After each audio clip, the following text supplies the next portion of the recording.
It might not feel like it sometimes, but the COVID-19 pandemic is far from over. We are now learning that getting a yearly COVID-19 booster could become as routine as getting a flu shot. The FDA says the U.S. might need to update its COVID vaccines every year.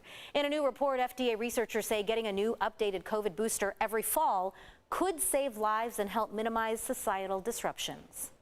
Tonight, a North County woman is just so grateful to finally be home after her trip to Europe was extended, but not by choice. She tested positive for COVID and was forced to quarantine in a government-run hotel. As CBS 8's Shannon Handy explains, she is now using her experience as a warning for others.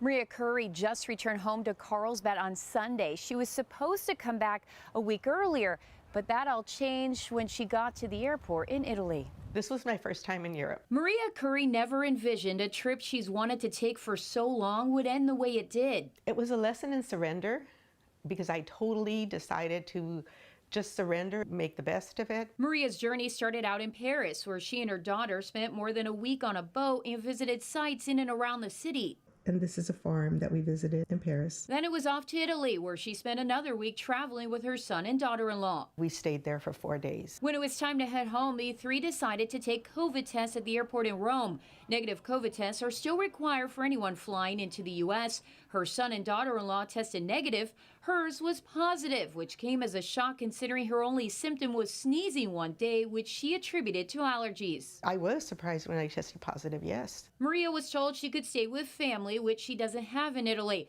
Her other option was to book an Airbnb, but she was only given 10 minutes to figure it out, and when that didn't happen, she was escorted in a shuttle to a hotel that looked like this. It isn't very clean, it's very dark, and they immediately want a credit card from you. They charge you for 11 days, and my argument was, I'm not staying 11 days, and he said, well, you never know. Maria, who had a broken elbow after a fall in Paris, wasn't allowed to leave her room. Food and drinks were delivered daily, but it was often scarce and cold. Not only that, but people who have to quarantine there must stay for at least a week. So I asked, is it possible for you to test me in a couple of days? And she said, nope, 7 days. Some people were more frustrated than I was because some had to get back to work, some had children at home. To pass the time, Maria read, watched movies, and called friends and family on FaceTime. For exercise, she did what little she could. I would walk about half an hour all around the room, back and forth. Maria wants other travelers to hear her story, saying some people have no idea what the protocols are like outside the U.S.